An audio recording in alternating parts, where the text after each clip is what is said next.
Are you a business owner looking for real advice and input? You're in the right place. From concept to launch to growth, funding, and beyond. Welcome to Startup Hustle with your hosts. One once sold a business for $150 million. The other, the author of $1 Million Bedroom. Here are your hosts of Startup Hustle, Matt DeCoursey and Matt Watson. 1, 2, 3, 4, 3, 2, 1. 'Cause no one can do it like we do it, like we do it, like we do it.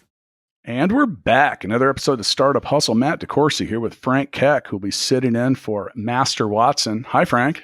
Hi, Matt. Thanks for sitting in for the other Matt. It's my pleasure. I do I appreciate don't know if it. I have the same look. I don't have the same look he's got. No, you're much more built. Isn't that the? I mean, your company's called Core Build, right? That's right. We're going to talk about building our abs today. We help people get in shape. 1, 2, 3, 4 finger exercises. There you go. All right. So in reality, Frank, you are the CEO and I believe the founder of Core Build Solutions. That is correct. Findable on the interweb at corebuild.solutions. Yep. So while you're on the internet checking that out, it's probably a good time to mention that today's episode of Startup Hustle is brought to you by Fullscale.io. We help you build a software development team quickly and affordably. It's amazing how many people want to build web apps and websites and don't know how to go about it. So yeah, and that's what we help is teams and businesses that in the United States, there's 350,000 open IT jobs. Wow. We don't have enough people to do them, man. Yeah. And so the thing is businesses can't operate. They can't, if you don't have Yeah. the resources or can't afford the resources you need to grow, it's a challenge. So yeah, our company's growing pretty quickly and coming up on 200 employees in less than 2 years, which is almost like a whole nother subject. I might have to rewrite. It's like a some new of my employee books. every 3 days. It's a lot, man. And and with that, you actually Core Build is not about building your abs. It's about building the culture in your business. No, if you saw my abs, you would know that was a fact. I believe that. Yeah. Mine too. Yeah. Mine too. Yeah. But it is kind of building your company like you would build when you exercise and you want to be in shape. What they tell you is you got to have a strong core because everything comes from that. Same thing with a business. Yeah. And so rather than talking about, we did just have an episode that you've likely listened to if you're a regular listener about workplace culture. But today we're actually going to talk about self-development, which in many ways is the core of establishing workplace culture if you're the leader or someone that's involved with it. Am I correct? That's correct. So how do you define self-development? Working on yourself. Okay. So I think it's expanding. It was my attempt at humor, but you didn't even smile. So I think it's working on yourself first. Somebody told me a long time ago, you can only lead as far as you've been. Sure. And so if you're not very emotionally mature, you're not very vulnerable, right? You haven't experienced different things. How are you going to lead anybody else to that? And I wanted to tell you a story real quick. So I have a client that I do a 2-year leadership development program for. And the president of the company said to a couple of the guys that are in this class, he said, I want you guys to work on being mindful. Mindfulness is important. And they said, what's that? And he said, I don't know. I heard it from a friend of mine, another CEO, and mindfulness is that's the 21st century business skill. And so you guys got to figure out how to do that and then come tell me. So they came to this class and they said, hey, we're supposed to develop mindfulness. Do you know what that is? And they said, all the stuff that we've been doing in this class for the last year and a half? Yeah, that's mindfulness. They said, well, that's just like understanding who we are and like when we're emotional and why we're emotional and how we handle things better. I said, yeah, that's mindfulness. So I think that's that developing your core is understanding yourself better. Why am I like this? Why do I respond to things in a certain way? How does that impact other people in a positive or negative way? And so I think it's just having a much better relationship with yourself. Sure. So I wrote a book about this. I know. Balance Me, A Realist Guide to a Successful Life. I broke it down into 3 categories. You say, if you ask me what is self-development? Hey, Matt, what's self-development to you? Well, thanks for asking, Frank. For me, it's about finding a satisfying balance between what I refer to as the 3 Ps, which are your personal, professional, and physical life. And I early in the book, I make it pretty obvious. I say, all right, Frank, I'm going to give you 100 points, 100 effort points. And don't be that smart ass that says you give 110%, because You can't. How do you don't get to do that. You give 100%. So how do you currently allot your effort personally, professionally, and physically? And then people will say, well, maybe 40, 40, 20, personal, professional, physical. And then you ask the question, where do you really want to put those points? Because they are almost always a completely different answer. Now, the term life balance and self-development and all this different stuff, it means something different to everyone. I say pretty early in that book, you can't, like, life balance is like a child playing with a top that they just, like you spin it. It's got this tight rotation and it seems great. And then it wobbles and falls over and you got to pick it up and you got to wind that thing up again. Yeah. And self-development is that same thing. So really, and you mentioned mindfulness, that's really kind of the crux of my book, Balance Me. It's that you have to have an understanding and be mindful about the imbalance that you may have personally, professionally, physically. The reason why is no matter who you are, if you're way, way, way out of balance, the other categories are going to come to claim that balance. Yeah. So I use the example of if you're 90% of your effort is professional, then your personal and your physical life are way out of balance and you're going to suffer. So you might have problems at home. You might go through a divorce. Your kids might become assholes. You might become unhealthy. Those are all examples of those categories coming back to claim that imbalance. Well, it's like if you were spinning plates. Yeah. One wobbles. Yeah. One wobbles. Yeah. You might have one that's spinning great, but what about the other two? You got to run around. You got to deal with that. Sometimes they're all three spinning well. Now, with that with that example I just gave, a lot of people say, "Well, what's a great balance?" That has to be defined by you. It's different for everybody. Yeah, it's 100% different for everyone, and it can evolve and change. Yeah. So and that was the whole kind of the thesis statement of the book is understanding. You mentioned some of the things about being mindful, like, okay, an example is I actually get into personality styles because your personality style is different than mine and it's different than everyone else's. And then when we're under the most stress, we act the worst. Well, that's your true self, right? Yeah. And everybody acts different under pressure. Right. Yeah. So that level of communication is paramount. Largely because you have to speak in languages that the recipient gets. So, like for me, I'm a high type A, very driven person. I care about results, not necessarily. I like the sausage, not necessarily what goes on in the plant. Right. And I have to be mindful of that because there are a lot of people that care as much, if not more, about that process. So, as a leader or someone else, I have to kind of quickly detect when and where I might be able to be a little overbearing or whatever, because other people's perception of you or the situation or what needs to occur is their reality. So, and then to create an environment, and this is kind of what we talked about last time, creating a culture where it's safe for people to say, "Hey, Matt, you're being a little forceful. Chill out." Yeah. And they do say that occasionally. But being able to it's usually Watson. I'm like, do you need me to stop doing that because I'm directing it at you? Or is that just like... You guys are, it was fun watching you two together. You guys are like the yin and yang. Well, that's part of what makes our show and our ability to be business partners. But it balances. Strong. Yeah. And that's actually, you talk about building a core. We think that that's pretty important from a business standpoint because you want to be partners with people that are good at the things that you're not. Yep. Or you need to find people in your business that are good or willing to do or like the things that you don't like doing. Yeah. Yeah. You don't need 10 people just like you. No.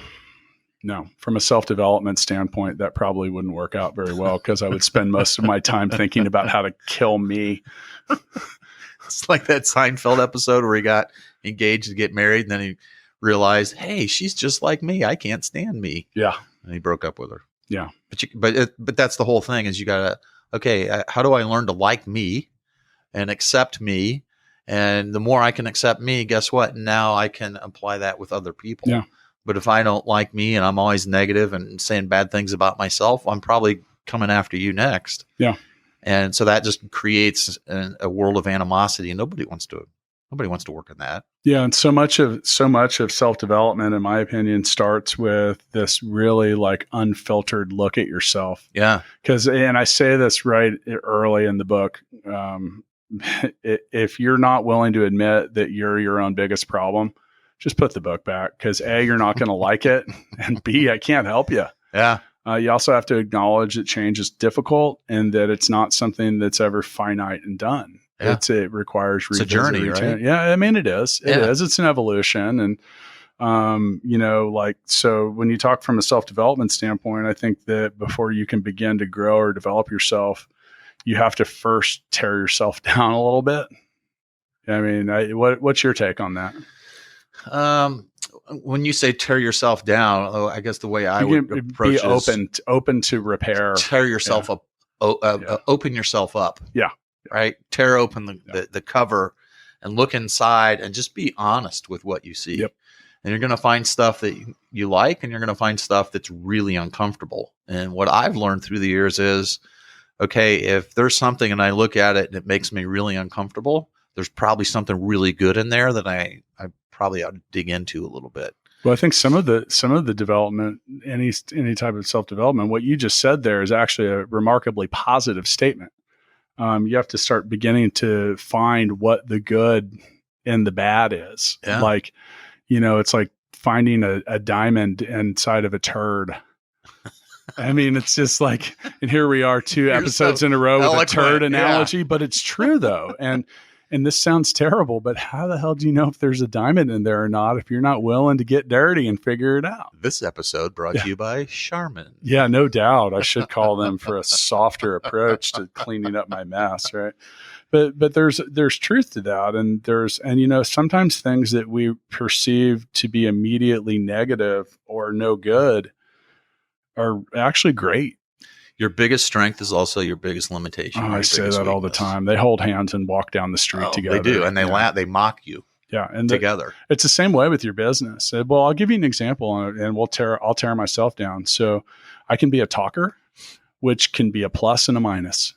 Like I can be emotional, which can be a plus and a minus. Yep.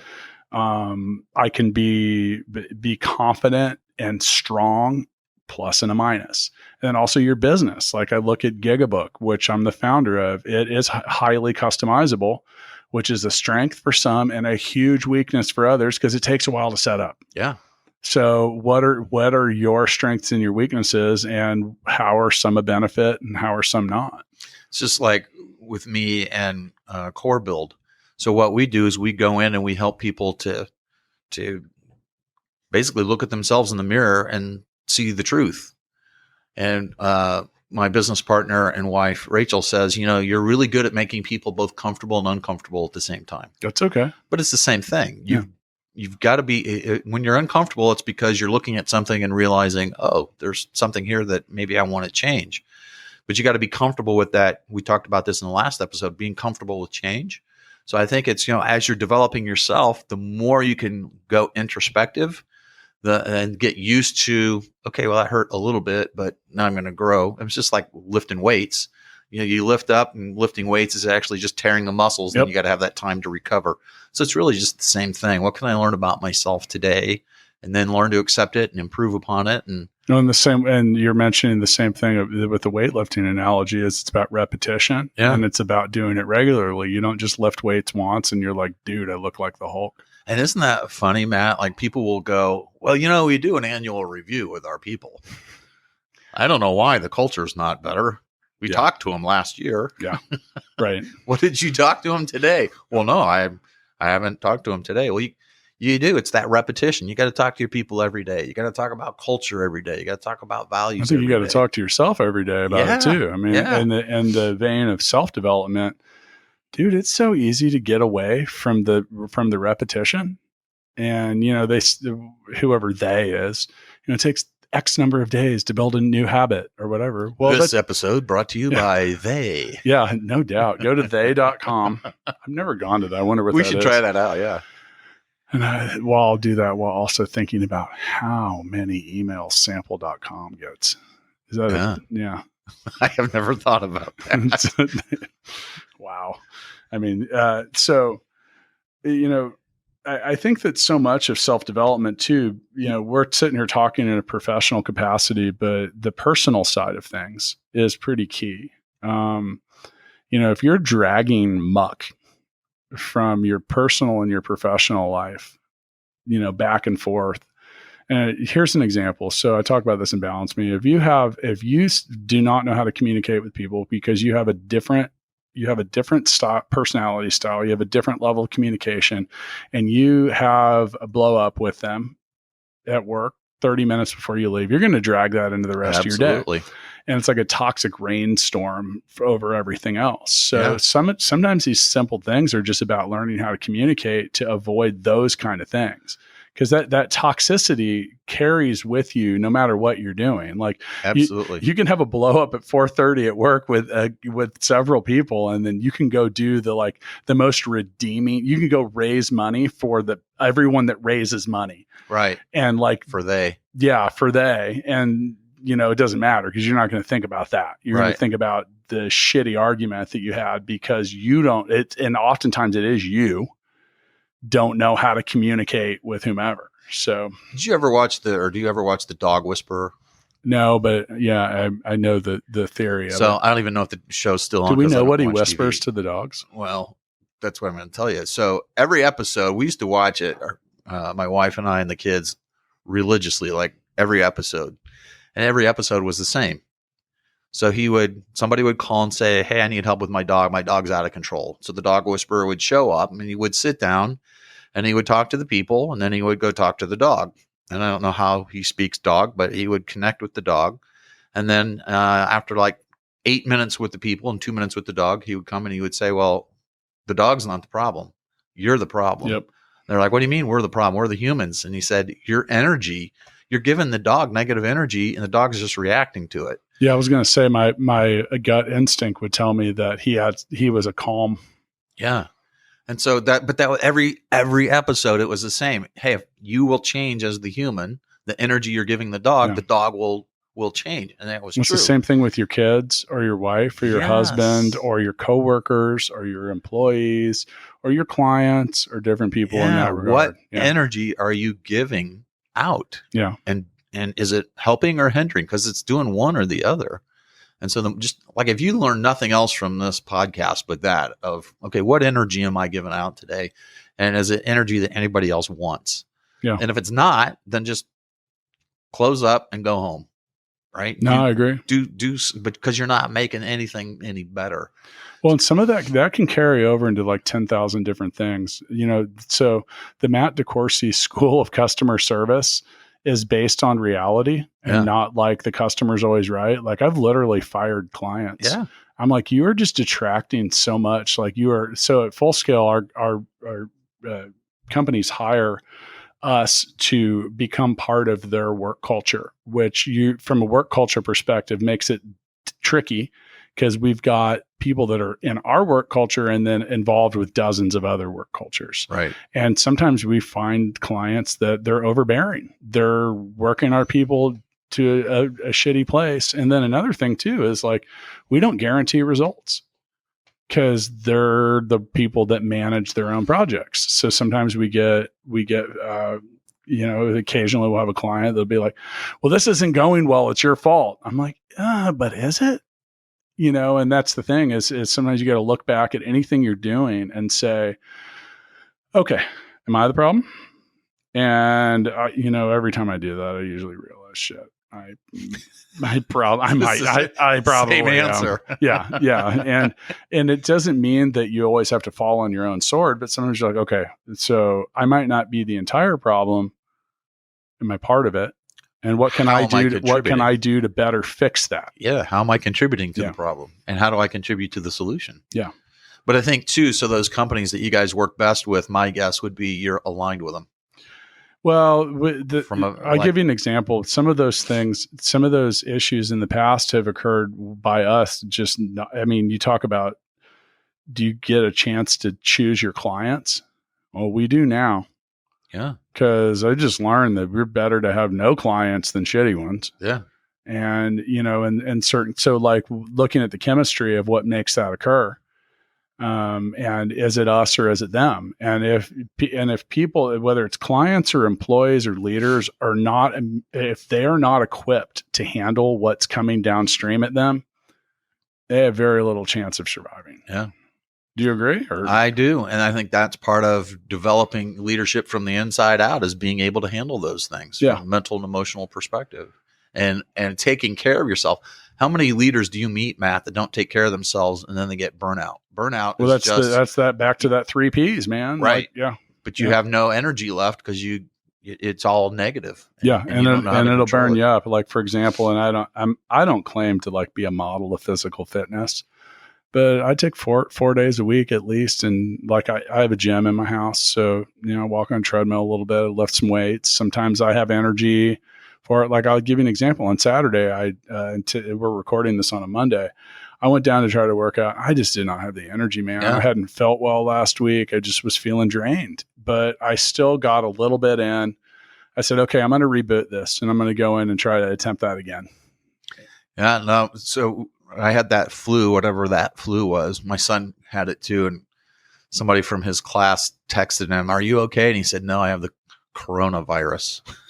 And he didn't. She goes, "Oh, no, you don't. You're not in Asia."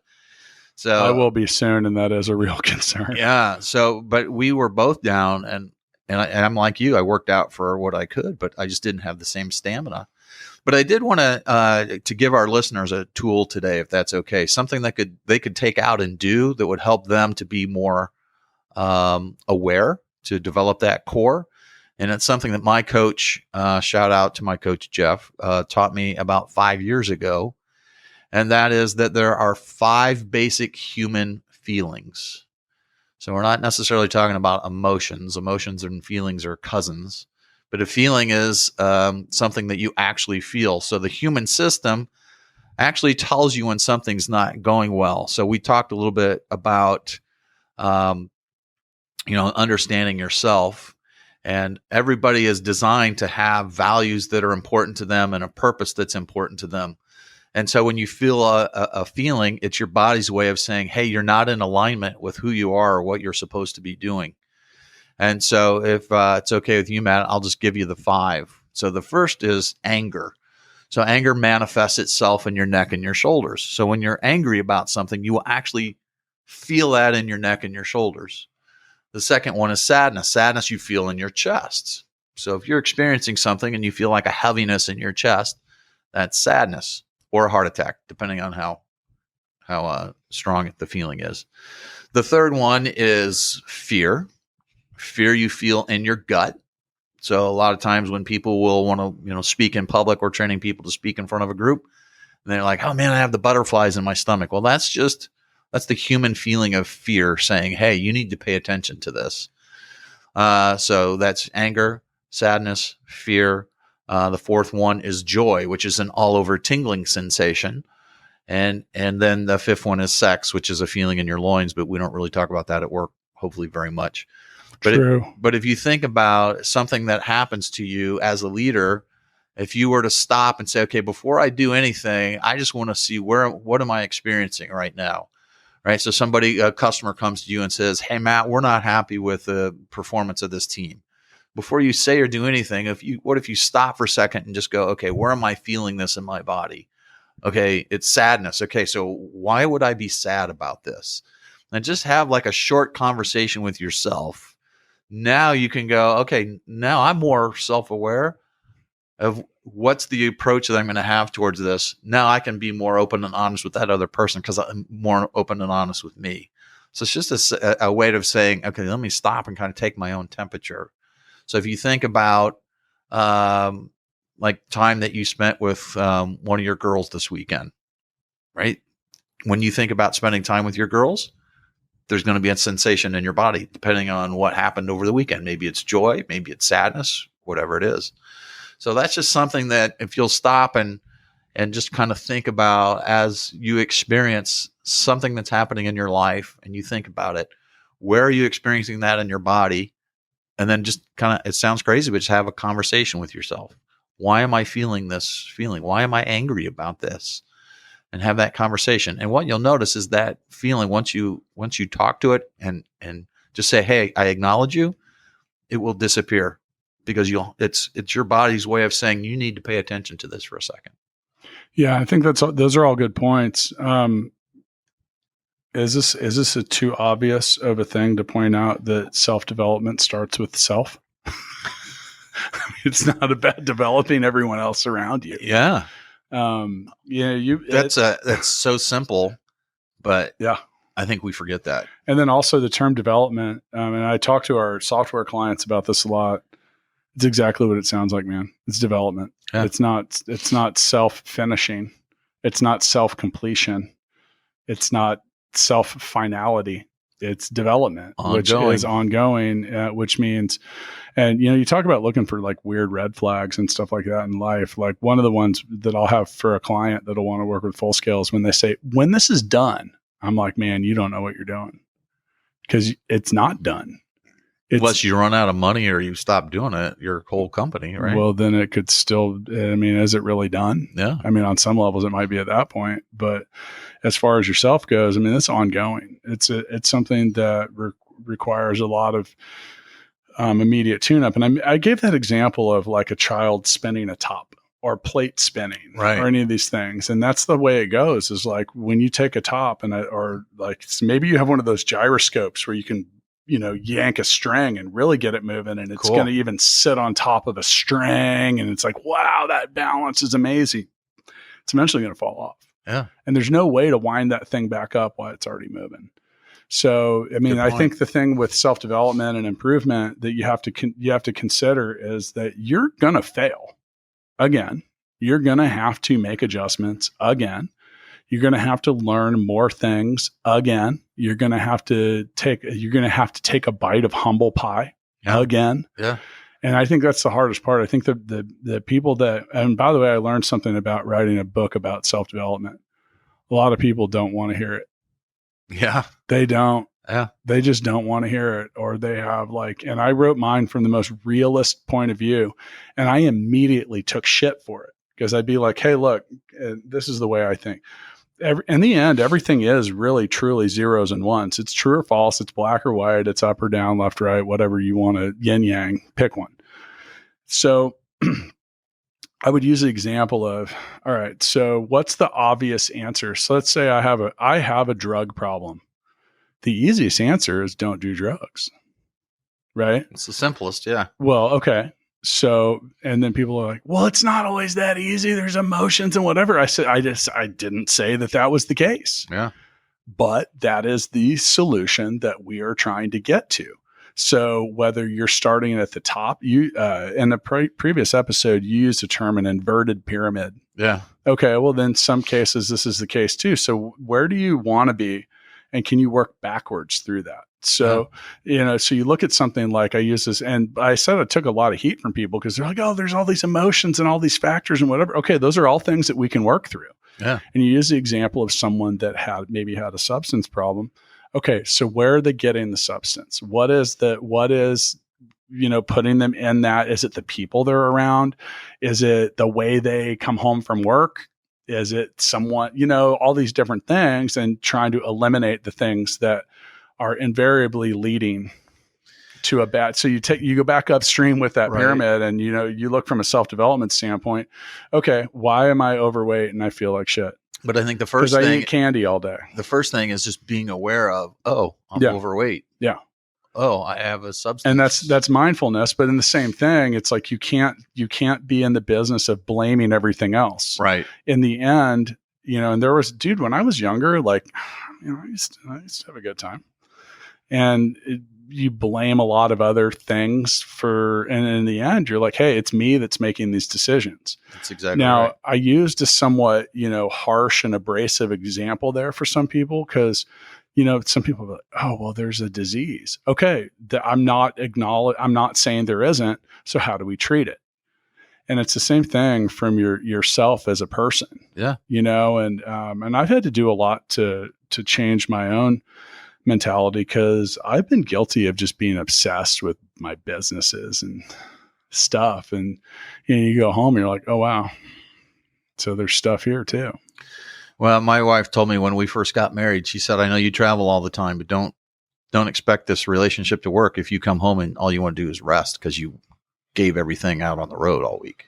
I have that issue when I come back from the other side of the planet. Yeah. Sometimes that physicality is tough to overcome. You're talking about 40 hours of travel and jet lag. Yeah. And it's like, oh, how are you going to handle it? Let's have I've a plan. I've had a couple issues with that, and it's not intentional. Like, it's just like you get back and you're like, sometimes you feel like you got smacked in the head with a bat or something. You know, you're trying to stay awake or just trying to do But you're not anything. doing that every week. No. And that was no. her point is, you know, from time to time you're going to have to, but you got to think about that before you go schedule your trips to, like, Yeah. if you were going to Cebu all the time, that would become an issue at some point because you're not spending that time and the energy with people important to you, your family. Well, the thing I also try to empathize too is, so it's this funny statement. One of the scariest things for me in any given day is being left alone with my children for too long. Like, and I mean that with all love. Is that scary for you or scary for them? No, it's just scary because I realize how much shit I'm not great at. Yeah. I mean, I say that like, they're like, I want this and I want that. I'm like, where's mom? She's only been gone for like 15 minutes. I'm like, can I give them yogurt? Can I give them the yogurt that tastes like Sour Patch Kids? Like, are they eating sugar? Are they not? Like, what's going on here? Where are the crayons? What have they been watching on TV? I don't know what you're talking about. You know? My kids are now 10 and 7. And so it's 14, 10 and 7. So now it's like, hey, you need to get yourself ready in the morning. Yeah. My daughter is 5 and a little past that, and she's getting smarter now. Oh yeah. And so I think she kind of realizes sometimes when I'm in like an unknowledgeable position, and she'll be like, yeah, mom totally said I could play with paint. I'm like, mom hasn't been here for an hour. So when did this authorization occur? Yeah. And you know, it's like, I mean, some of that is I don't know. Wait till they start calling you on your own crap. They already My 10-year-old does that. My 5-year-old does that. Well, Dad, let's dig into that for a minute.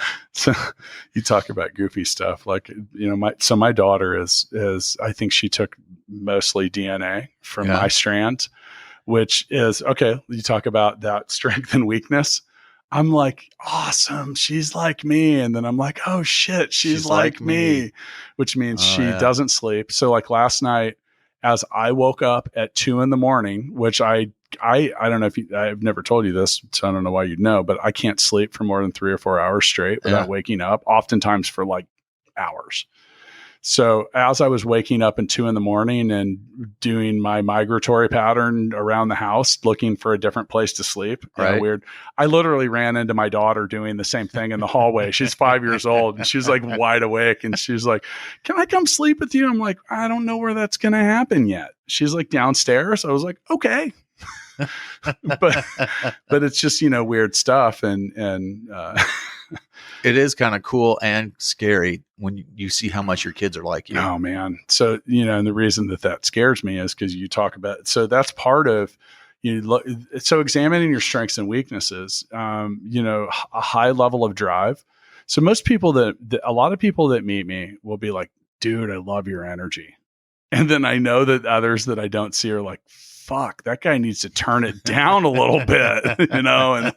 And I've tried to be a little more calm and focused with that. But that's like one of the self-improvement things over the last decade that's been a challenge. Yeah. And some of it, honestly, you have to also figure out what works for you.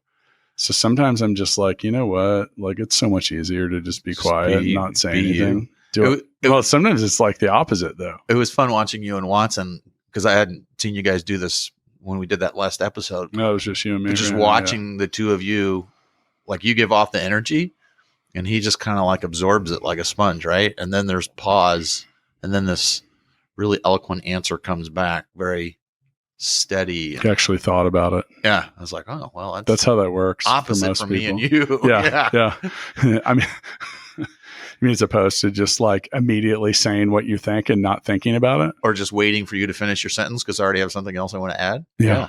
Yeah, he actually would think about stuff. Yeah, sometimes. It depends on what we're talking about because sometimes it's the other way around, you know, and I think that's, you know, still kind of picking on myself or talking about self-development things is, you know, that exactly what you mentioned. When you have a high level of energy or you're talkative, like, dude, you have to have had moments where your mouth has got you in trouble. No. I don't believe you. Not today. Not today, right? It's noon. It's noon here in the studio. Yeah. But you talk about that. That's been something for me that's been a challenge over my entire life. It used to be a lot more, but when I started doing a lot more from the stage, Yeah. and I had somebody come up to me and go, okay, so just understand this. If you're going to swear on stage, you're going to tell off-color jokes, any of that stuff, there's a repercussion. You just need to be ready for it. Yeah. And is that what you want? And that's where I had to stop. And when I did stand up, right. And they're like, hey, if you're going to do dirty comedy, but just realize that there's going to be You're certain gonna piss some people off. Exactly. So Yeah. what is it that you're trying to do from the beginning? But you said, self-development, you have to accept yourself. And I think so part of that is understanding, okay, so like you and I are wired very similarly. High energy, moment to moment, a little bit of ADHD or a little bit of ADD. A little bit, all of it. And to understand, okay, we're going to have an impact on our people because that's the way that we are. So like I have 2 sons, couldn't be more different. One's just like me and the other one's just like Matt Watson. Very low key, very thoughtful. My kids are like that. One like me, one like my wife. Yeah. And so the 14-year-old can take like 30 seconds of us at the dinner table. And then he's like, okay, I'm done. I need 4 hours of rest from you. But I think just understanding, what is that energy? Because that's all part of the culture. What is that you're bringing? And you give it to your employees, just like you give it to your kids. Your kids learn from your energy. Your kids learn from what you do and what you don't do. People always say you lead by, you got to lead by example, Matt. And what I tell people is you do lead by example. You need to lead by a specific example or an intentional example. You may be leading from a horrible example, but your employees watch what you do. So guess what? If you don't grow at all, if you don't challenge yourself, they're not going to. I try to get people, I try to request that people challenge themselves along with me. Yeah. Just meaning like, hey, I think a lot of this, and I hate to just chalk it up to maturity, but I think for myself, some of it is just like getting older and like understanding times to like picking and choosing battles, as they'd like to say.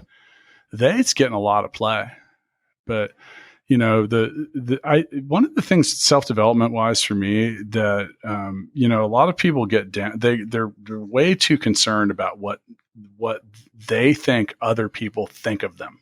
Yeah.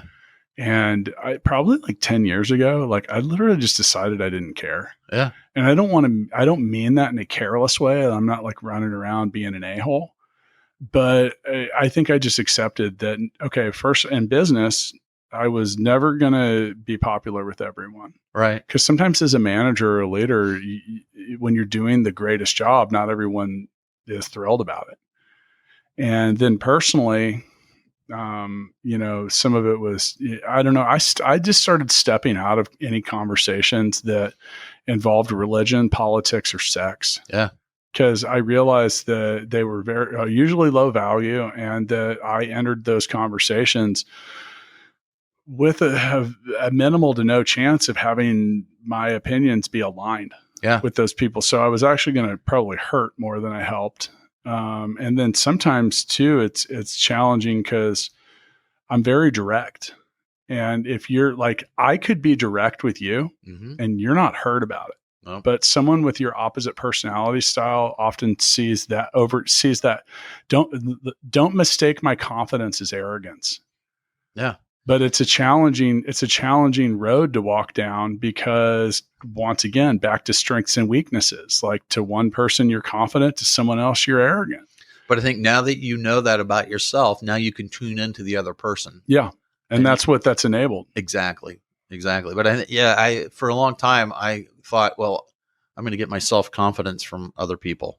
No. Like I'm up speaking in front of a group. Well, they clap. They must like me. I must be a good person. They were just being polite. They probably many times were being polite. Yeah. But I didn't care.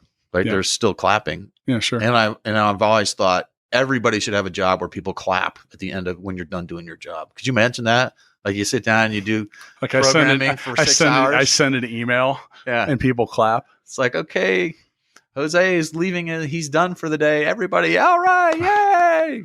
So now that's something that's been interesting for myself. So, I've used Full Scale. I like to use Full Scale as an example for a lot of different reasons. It's a company that's grown really fast. I mean, 200 employees in 2 years, and expecting to double that in the next year.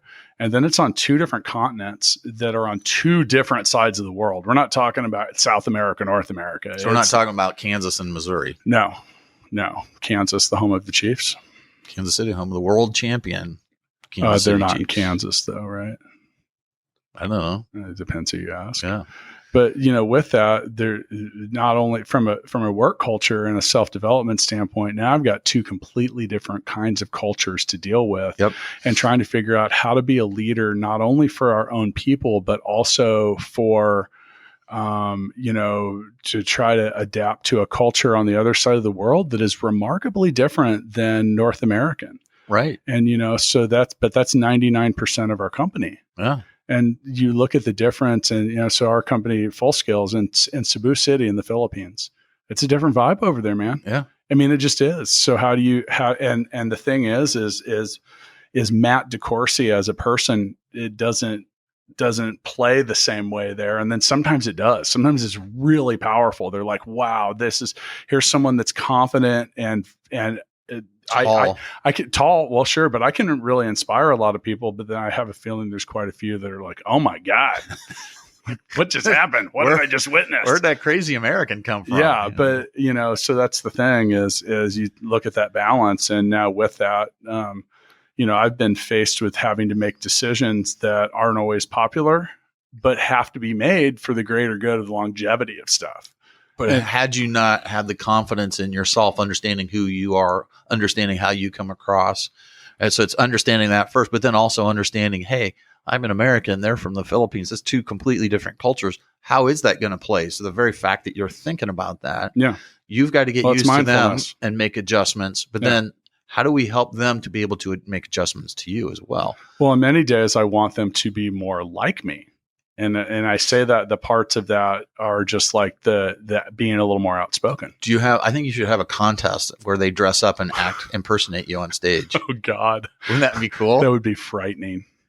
That would be frightening. When I worked we were talking about our kids. Have at some point your kids kind of like acted like you? Oh, my son dressed like me a couple of times. And you're like, oh my God, this is it? We do. This is what I look like? At dinner, we take turns impersonating each other.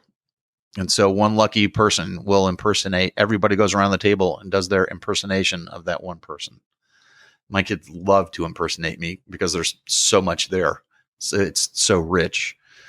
But I think that we do it on purpose because I want people to understand people are going to laugh at some things about you. So why don't you be the first one to laugh about that stuff? Right. It is what it is. So sometimes that's a funny thing too. I do often. I am caught making fun of myself. Yeah. For many reasons. Just like, it's like, I don't know. It is what it is. But, you talk about like the self-confidence part. I think that when it comes to self-development, I think that self-confidence is probably the most difficult thing that people struggle with. And I had a discussion with someone. Why do you think that is? I just think that we're our own worst enemy. And I think that the loudest voice at any point about our strengths or weaknesses is always our own. And by the way, most of the time it's not warranted. Oh, it's almost never warranted. Yeah. But it's the loudest voice in the room because it's in our own fucking head. And I think people don't want to get in their head because then they have to take ownership. Oh, yeah. crap, well, it's also, me. If you get in my head, that's messy, man. That's like playing asteroids. Like things bouncing around. Don't get hit. Shoot. You get in my head, there's a waiting room full of people. It's like, oh, wow, where'd all these people come from? Yeah. And it's interesting when you say that because there's really a lot of truth to that. I mean, for me, my goal, I would love to silence a lot of that. Yeah. And I self-admittedly have entrepreneurial ADD. And I was just talking to this morning before, I had a meeting before we came to record this. I was talking to a successful entrepreneur here in Kansas City. And he's like, yeah, I got to make sure I just don't chase every shiny thing I see. I said, dude, the struggle's real, man. Wow. Tell me about it. I face that every day of my life. Yeah. Now that is the battle in your own head for a lot of different things. From a self-confidence standpoint, I think there's a few things that I've learned is, we have a tendency to say, all right, so I'll give you an example. This is, all right, so I went through a divorce at one point, and I've talked to people that are single or do different stuff. I never really had too much context around that until I started traveling for work. And this was like 15 years ago. And I realized when I'm in the middle of I'm in Fayetteville, North Carolina, and I don't really know anyone, I'm going to have to go do a lot of stuff by myself. Yep. And a lot of people are really insecure about that. Like, would you go see a movie by yourself? Absolutely. I would too. But some people won't. Like, so many won't. They're like, I feel like everyone's looking at me. And would going, you go to a dinner by yourself and get a table by yourself? Do it all the time. When you I travel, do have it to all the time. Yeah. But so many people, that's a terrifying feeling. And the thing you have to get past is you say, well, I feel like everyone's looking at me. And then think about it. Are you looking at them? Because you're not, because we're all self-absorbed. So we're all stuck in our own, stop being judgmental, right? Of Be yourself. curious. Yeah. So just sit down and no one's looking at you. And even if they were, who cares? And if you're eating by yourself, you can have dessert and no one will give you crap about it. That's true. You can order whatever you want. You want a second glass of wine? Yeah. Nobody's there to tell you can't have That's true. Let's not give everyone too many ideas, because those can lead to but well, that's actually a good segue, man. And I think one of the so self-confidence is really what you make of it. I was talking to someone else over the weekend who had felt a little downtrodden, that they had been somewhere and all right, so I've been to 5 colleges and now I'm a junior. I do not have a college degree. And for a long time, I let that limit myself and my own thoughts. And someone that I knew had made a comment about someone making a comment.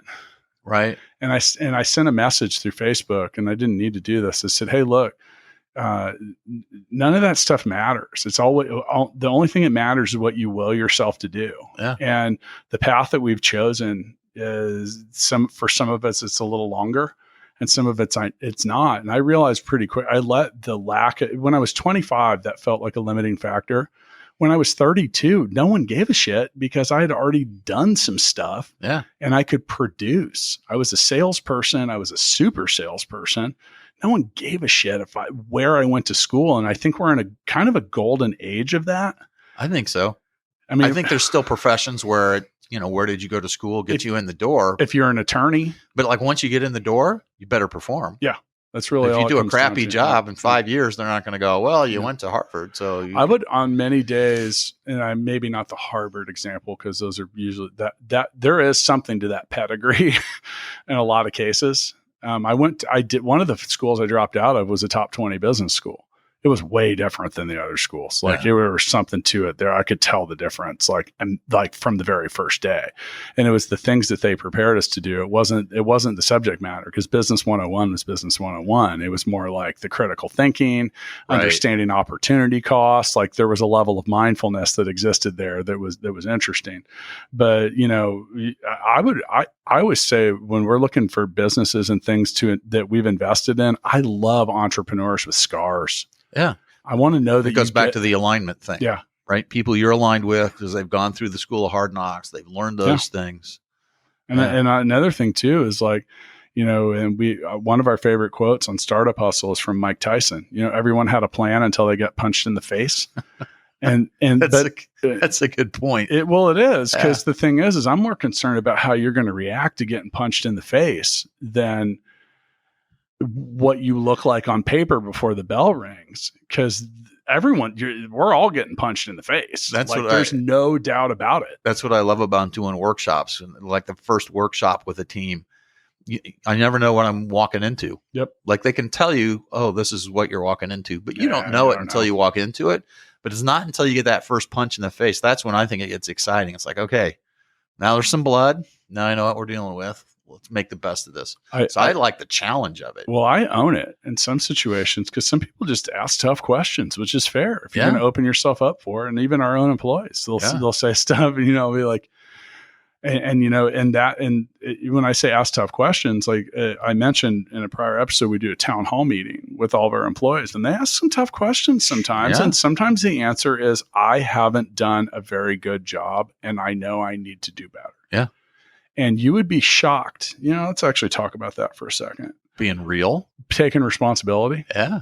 I think 9 out of 10 people are trained not to. They think they can, but so something isn't going to go well for you in your personal, professional, or physical life. Take any of them. And when you're blaming, all right, here's a good example. All right. So say coming to work today, I got a speeding ticket and I come in and I'm pissed off. I'm like, I can't believe that cop. How dare he give me a ticket? It's going 15 over, but who cares? Doesn't he have anything better to do? So now we get mad at the world. I could take responsibility for the fact that it was clearly posted that I can't go over 25 and I was driving through a school zone, and maybe going 40 probably wasn't not only good for myself, for those kids. It was also not that safe. Yeah.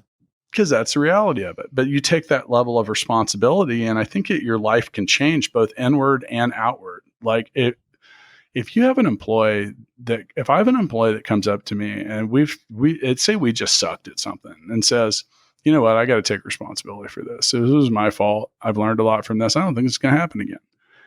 Can I guarantee perfection? No, but I recognize that, and by the way, that's going to go over a hell of a lot better than the opposite, which is like finger pointing and blaming in 9 different directions. I've got a good friend who's travels the world helping people with drug and alcohol addiction, and helping them really come to terms with it at the beginning.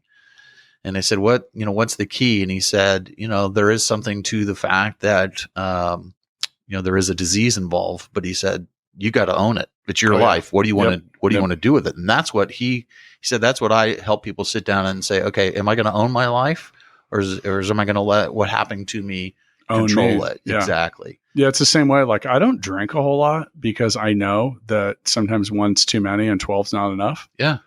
Like I'm being serious. Yeah. And that's like I mentioned earlier, when I was younger, I used to work at bars and stuff. I was a bouncer at a bar.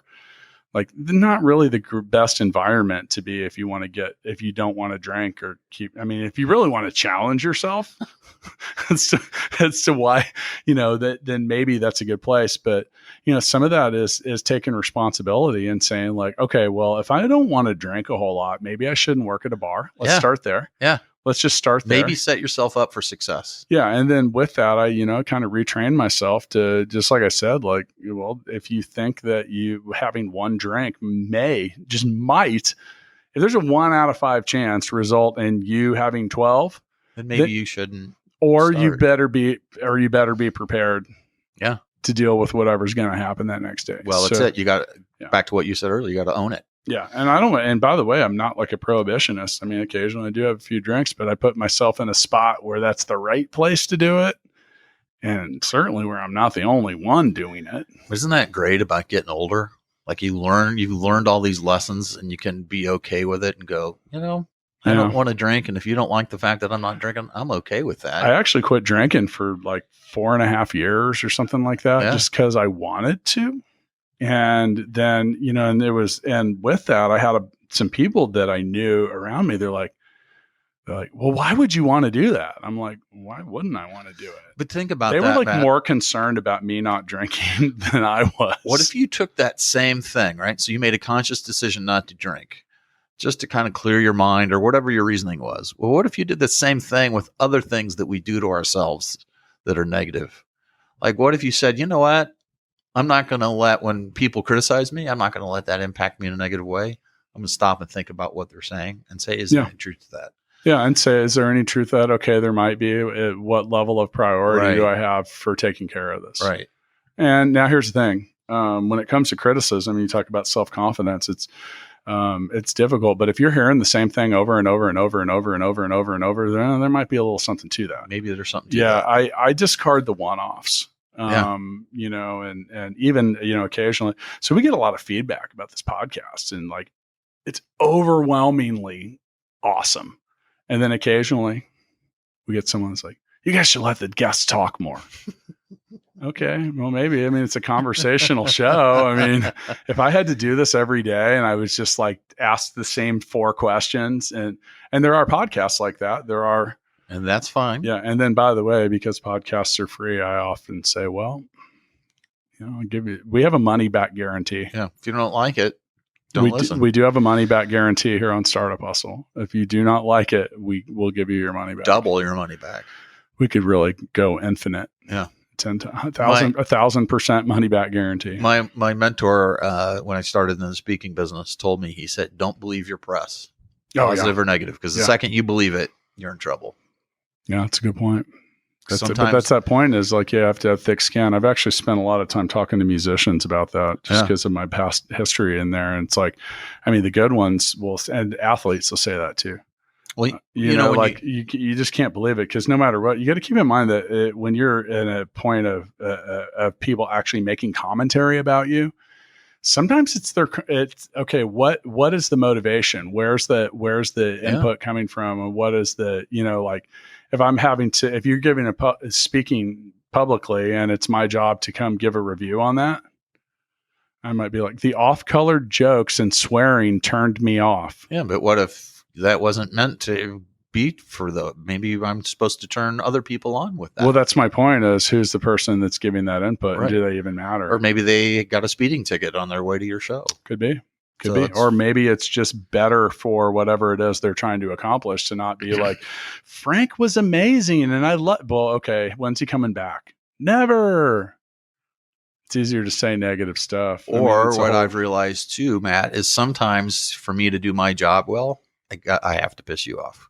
Yeah, I have sure. to make you uncomfortable. Yeah. And sometimes people aren't okay with that. And I tell them up front, I'm going to make you uncomfortable. Okay. And one of the best examples of that is a personal trainer. Yeah. If you had a personal trainer who's just like, is this hard? And you're like, yeah, it's getting tough. Okay, well, let's stop. Right. Let's just quit. No more. Let's not do any more reps. Get off the treadmill. Okay, let me rack these weights. Yeah. I mean, like that it's is getting the tough, crown example of discomfort. Yeah. To create a positive change. Right. So speaking, that's our right back to the beginning. Yeah. Well, nicely done. Yeah. Did you like that? Have you done this before? I have. 200 times? More. 300? Getting close. Okay. I don't even, I was thinking about that the other day, and, we used to, and I think it's okay. I think another good thing for increasing your self-confidence is allow yourself to celebrate milestones, even if it's quietly and privately. Yeah. And, you mentioned how many times we've done this. I don't know, man. A bunch. I really don't. I mean, probably coming up on for all I know, this could be the 300th episode. I don't know. So somebody out there that's listened to all of them, would you just send an email and let Matt know how many of them he's done and how many of them you liked? We have a couple of them. There's actually a guy that he sent us some free pens, Stephen Ford from pencollc.com. It's got these really awesome pens that have these jewels on top of it. And you know what? If any of you are out there and you're someone that sent in a message, I can remember them. Like we have one guy in St. Louis, is Edward. He had a chicken hustle. This guy's a developer, and he's also like running a chicken ranch on the side. And recently we had a guy from Stuttgart, Germany. Yeah, Joseph. Who mentioned, he said, I listened to the Startup Hustle on the way to work, keep it going. On the Autobahn. Hit another dude. I don't know. Yeah. So, hey, be safe. People listen to us at 800 miles an hour. We had another guy from Thailand who has sent a couple different messages and said, things along the line of not only do you like what we're doing, but they've started their own podcast. Cool. And, different things like that. And you talk about like, okay, so should I focus on that, or should I focus on the one person that 6 months ago was like, shut up. Don't talk on your podcast. I'm like, what the fuck? It's like, if we don't talk, it's going to be kind of slow. Well, hang on. Let's recreate that. Yeah, that's what it would sound like. Okay. Yeah. So anyway, well, dude, thanks for having me. Could go on and on and on. We'll do it again sometime. Yeah, we'll do it again. So anyway, see you next time. All right.